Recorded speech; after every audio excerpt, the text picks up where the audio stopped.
ये है डॉक्टर अनामिका जैन अंबर। हजारों लाखों नहीं बल्कि करोड़ों लोगों के दिलों तक पहुंचती हैं सोशल मीडिया के प्लेटफॉर्म से।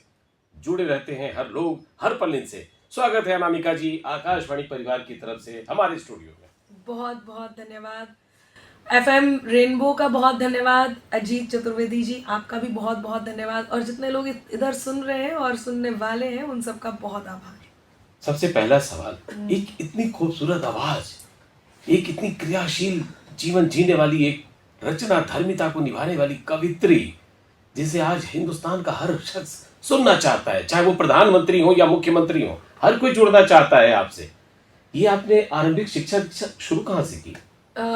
मेरी आरंभिक शिक्षा, देखिए मैं बुंदेलखंड से हूँ और मेरा जन्म ललितपुर में हुआ है, तो मेरी जो शुरुआती शिक्षा हुई है वो तो वहीं से हुई है। आपको बताती हूँ, मैंने जो मेरी पढ़ाई हुई है 12th तक मैंने ललितपुर उत्तर प्रदेश से किया है। ललितपुर उत्तर प्रदेश जो कि बुंदेलखंड एरिया में आता है। और उसके बाद मेरी जो मैंने ग्रेजुएशन और पोस्ट ग्रेजुएशन किया है वो ग्वालियर से किया है। उसके बाद शादी हो गई तो मैं क्रांति धरा मेरठ में आ गई और उसके बाद मैंने बीएड और पीएचडी मेरठ में आकर के किया है। तो कुल मिलाकर के मैं बाद तक भी पढ़ती रही हूँ। डॉक्टर अनामिका जी, आप बहुत कुछ लिखती हैं। लिखने के पीछे ये आपको स्ट्रेंथ, ऊर्जा आती कहाँ से है? देखिए, वैसे तो कविताएं ऐसी चीज़ होती है जिसे आप सीख नहीं सकते। आपको ये ईश्वर से मिला हुआ उपहार होता है। जस्ट हम यदि अपनी भाषा में कहें, जो नॉर्मल भाषा है उसमें कहें, तो ये गॉड गिफ्ट होता है। इसे निखारा जा सकता है, आप इसके व्याकरणिक दोषों को दूर कर सकते हैं। वो अपने बड़े गुरुओं के साथ बैठ कर के सीख सकते हैं। यदि आप गज़ल कह रहे हैं तो उस्ताद के पास जा कर के आप शायरी सीख सकते हैं, कविताओं को आप सीख सकते हैं।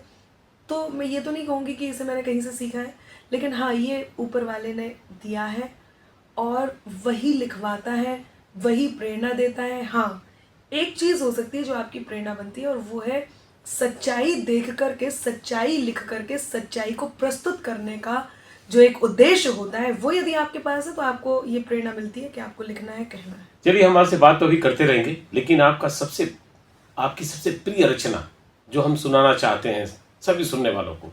मैं हमेशा एक बात कहती हूँ खुद को, मेरी जो लोकप्रिय रचना है वो मेरी प्रिय रचना से बिल्कुल अलग है। लोगों में जो पहुंची है वो बहुत सारी है, लेकिन जो मुझे खुद बहुत अच्छी लगती है वो बात मैं सुनाती हूँ। और यकीन मानिए, मेरा ये दावा है, जो लोग सुन रहे होंगे वो ये समझेंगे कि अनामिका इन पंक्तियों से खुद को प्रेरित करती होंगी, मैं आपको प्रेरित करती हूँ। सुनिएगा कि कोई आपके स्वाभिमान को चुनौती दे तो आपको क्या कहना है। अगर तुम भी नहीं हमसे तो फिर हम भी नहीं तुमसे, कोई खुशियाँ नहीं तुमसे, कोई गम भी नहीं तुमसे। हुनर से कद को अपने खुद बढ़ाना जानते हैं हम, ज्यादा तो नहीं तुमसे मगर कम भी नहीं तुमसे। आपको सुनने के लिए लोग बेताब रहते हैं। आप लिखती बहुत अच्छा है, लेकिन इस कामयाबी, इस बुलंदियों पे पहुंचने से पहले मैं एक चीज जरूर आपके मन में आया होगा, जो पहली कविता आपने जो लिखी होगी वो कौन सी कविता थी? पहली कविता जो मैंने लिखी थी वो पैरोडी थी। पैरोडी जो होती है, आप किसी गीत के ऊपर, उसकी धुन पर अपना कुछ लगा देते हैं। तो मैंने जो सबसे पहले लिखा था वो इस तरह का ही कुछ था कि घूंघटे में चंदा है फिर भी है फैला। उस पे मैंने लिखा था कि मांगे ये चंदा, लूटे ये जनता, चारों ओर घोटाला। मांगे ये चंदा, लूटे ये जनता, चारों ओर घोटाला। देश न खुद कहीं देश में रहने वाला। उस टाइम मेरी उम्र रही होगी 8-9 साल। ये 2014 से पहले की कविता होगी। बिल्कुल बिल्कुल बिल्कुल। चलिए, हम आपसे बात करते हुए एक चीज और जानना चाहते हैं कि आपकी शिक्षा दीक्षा हुई, ये जीवन साथी कहाँ मिले आपको? हाँ, ये बहुत सुखद समय है जिसको मैं आपसे साझा करने जा रही हूँ। सभी सुनने वाले भी हमारे साथ हैं इस समय मौजूद। एक हमारे गुरु हैं हमारे जैन धर्म में, मैं अनामिका जैन हूँ जैसे कि आपको पता ही है। तो ज्ञान सागर जी महाराज जी थे, उन्होंने एक संगोष्ठी की थी, उसमें जितने भी देश भर के जैन कवि थे जो उनको लगता था कि जैनियों में भी कुछ ऐसे साहित्यकार होंगे, उन सबको एकत्रित किया था। तो बहुत सारे कवि, बागपत है मेरठ के आगे, तो बड़ा गांव एक स्थान है, वहाँ पर उन्होंने एकत्रित किया था, वहाँ पे ये भी आए थे। और आपको जान कर के थोड़ा सा अचंभा होगा कि सौरभ जी जो आज क्रांति कवि हैं, ओज के बड़ा नाम है, जी। उस समय मैं इनसे 6 साल सीनियर थी। मतलब जब ये अपनी कविताएं सुना रहे थे तो मैंने कहा ये लड़का कैसी कविताएं लिख रहा है, इसको तो पता नहीं कुछ आता जाता नहीं है, मैं कुछ करूँगी। और मुझे क्या पता था कविताओं के साथ उनकी जिंदगी भी सवार है। तो डॉक्टर साहब, आपसे हम अगला सवाल ये पूछना चाहेंगे कि आप राजनीतिक पृष्ठभूमि में बहुत कुछ आपके साथ जोड़ के लोग देखते हैं, क्या कुछ महत्वाकांक्षा है आपकी?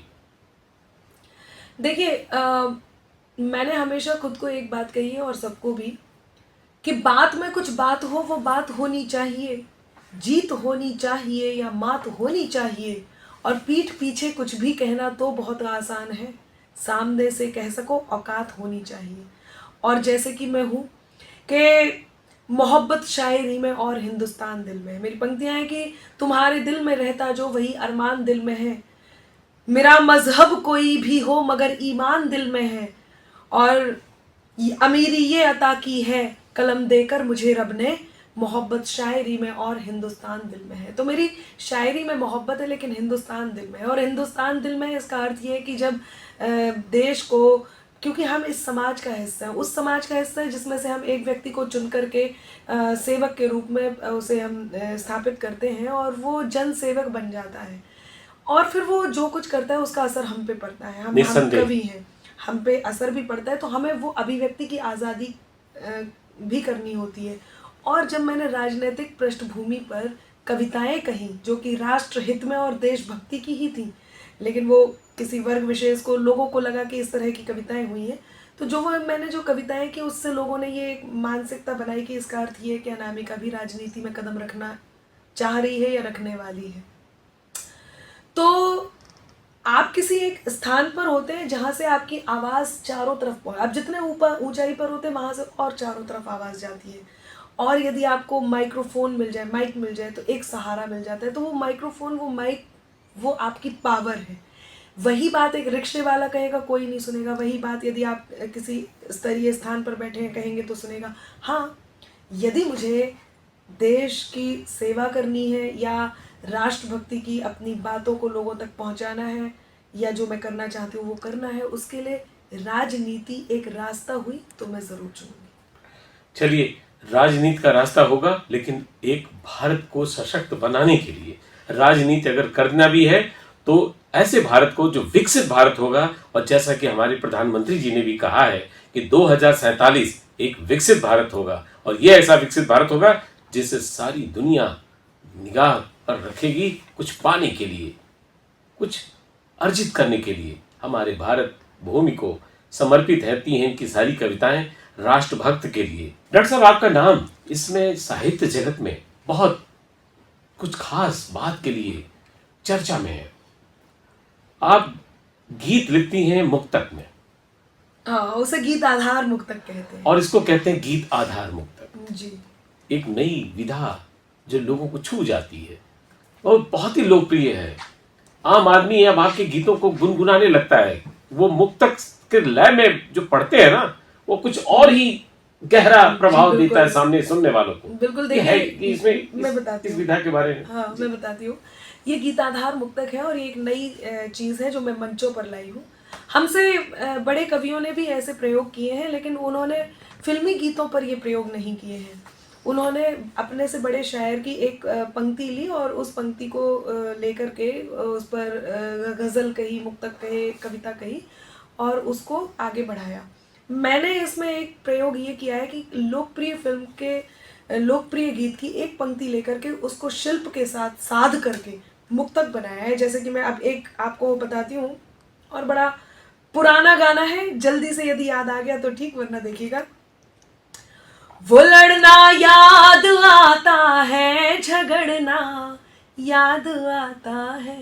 चौथी पंक्ति फिल्म की होगी जो आप सब सुनेंगे, लेकिन इसके ऊपर की 3 पंक्तियां जो मैंने लिखी हैं, वो लड़ना याद आता है, झगड़ना याद आता है, मनाने पर तेरे मेरा बिगड़ना याद आता है, सफर में हो गई हासिल मुझे मंजिल मगर अंबर, न जाने क्यों तेरा मिलकर बिछड़ना याद आता है।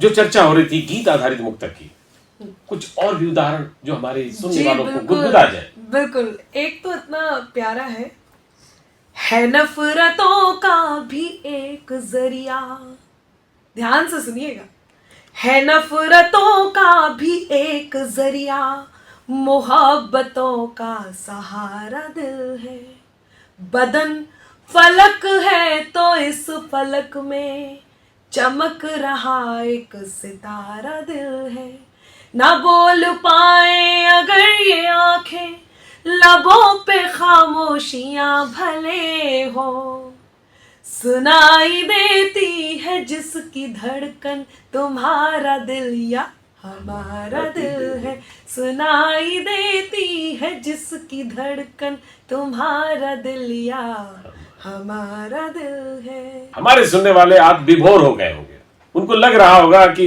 डॉक्टर अनामिका जैन आज रेनबो चैनल पर क्या कुछ सुनाने वाली हैं। तो यकीन रखिए हम अगला फिर आपकी खातिर पूछ रहे हैं एक और गीत आधारित मुक्तक जो इनको छू जाए, सभी सुनने वालों को। एक वाकई छू जाएगा। आपने इससे पहले कहा था जो गुदगुदा जाए, निसंदेह लोग ऐसा ही महसूस कर रहे होंगे। अब जो छूने वाला है सुनिएगा। दिल के किसी ख्याल से लफ्जों में आ गए, बन कर के इत्र देखिए सांसों में आ गए, कोई तमन्ना कोई ख्वाहिश नहीं रही, कोई तमन्ना कोई ख्वाहिश नहीं रही, हम जब सिमट के आपकी बाहों में आ गए, हम जब सिमट के आपकी बाहों में आ गए। और अब समय कुछ ऐसा है कि मैं आपसे एक बात कहूं कि तमाम सुनने वालों को एक मैसेज, एक संदेश क्या देना चाहेंगे? जी बिल्कुल, जो लगातार एफएम रेनबो सुन रहे हैं, जो लगातार मुझे सुन रहे हैं, उनसे एक ही बात कहूंगी और ये नोट कर लीजिए, जरूरी है। खुशियां चाहे ना बांटो पर साझा हर गम कर लेना। जब मैंने ये पंक्तियां कही तो मैं थ्रिल हो रही थी, मुझे लग रहा था मैं मेरे मन की बात आप तक पहुंचा रही हूँ। जरा सुनिएगा कि खुशियां चाहे ना बांटो पर साझा हर गम कर लेना, आ जाएंगे आँख में आंसू उसको शबनम कर लेना, वादा चाहूं आज ये तुमसे बस इतना ही मांगू मैं, प्यार कभी कम नहीं करना, कोई सितम कर लेना, प्यार कभी कम नहीं करना, कोई सितम कर लेना। अपना महत्वपूर्ण समय निकालकर आकाशवाणी परिवार के बीच आई, हमारे साथ अपना समय साझा किया डॉक्टर अनामिका जैन नंबर ने, और तमाम सुनने वालों को आपने जोड़ा अपनी भावनाओं से, अपनी अभिव्यक्ति से। आपको आकाशवाणी परिवार की तरफ से ढेर सारा धन्यवाद और आभार व्यक्त करता है ये परिवार। बहुत आभार।